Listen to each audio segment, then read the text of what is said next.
ইতিহাস রচনা করা বাংলার মেয়েদের পেছনের কারিগর কে জানেন? চেনেন এই মানুষটাকে? Coach Peter Butler. হ্যাঁ, ইনি পেছনের মাস্টার মাইন্ড, যিনি বাংলাদেশ নারী ফুটবলকে আমূলে বদলে দিয়েছেন।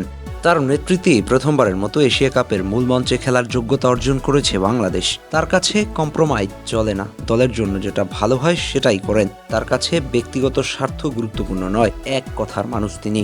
বাংলাদেশ নারী ফুটবল নিয়ে যখন ইতিহাস লিখে ফেলেছেন পিটার, তখন পুরোপুরি ভিন্ন চিত্র বাংলাদেশের পুরুষ ফুটবল দলের।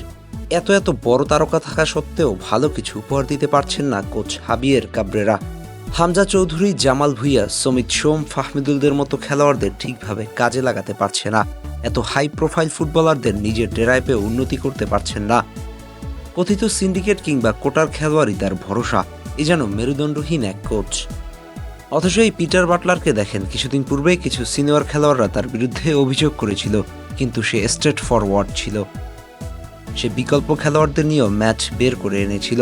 কোনো সিন্ডিকেটে পা দেননি তিনি, মাথা নোয়াননি কারো কাছে, বরং নিজের কথা এবং কাজ দিয়ে প্রমাণ করেছেন নিজেকে, লিখেছেন নতুন গল্প।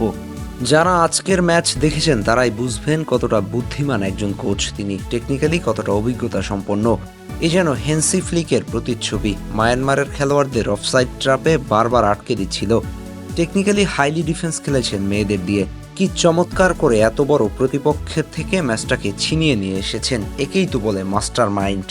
এখনই সময় বাংলাদেশ পুরুষ ফুটবলকে নিয়ে ভাবার। হামজা, সমিতদের সামলাতে হলে দরকার হাই প্রোফাইল কোচ। পিটার বাটলারের মতো একজন কাউকে খুঁজে বের করা উচিত বাফুফের। কাবরেরার স্ট্র্যাটেজি কিংবা ট্যাকটিক্সের উপর খুশি হতে পারছেন না কেউ। সাবেক ফুটবলার থেকে শুরু করে ফুটবল বোদ্ধা সবাই নাখোশ। শুধুমাত্র নারীদের নয়, পুরুষ ফুটবলেও হারানো ঐতিহ্যকে ফিরিয়ে আনার সময় হয়েছে। সেই পালে হাওয়া লেগেছে। একজন হামজা চৌধুরীর আগমনে তৈরি হয়েছে নতুন প্রেক্ষাপট। তবে সেটা যেন নষ্ট না হয়ে যায় মানহীন পরিচালকের অভাবে। সর্বোপরি বাংলাদেশের মানুষ ফুটবলকে মনে প্রাণে ভালোবাসে। মেয়েদের এমন অর্জনে গর্বিত বাঙালিরা। তবে পুরুষ ফুটবলে পিছিয়ে থাকার সময় শেষ। এখন শুধু সামনে এগিয়ে যেতে হবে। অন্তত এশিয়া কাপের মূল পর্বে অংশগ্রহণ নিশ্চিত করতে হবে। আর কোনো সিন্ডিকেট নয়, এবার হোক যোগ্যদের সুযোগ করে দেওয়ার সময়।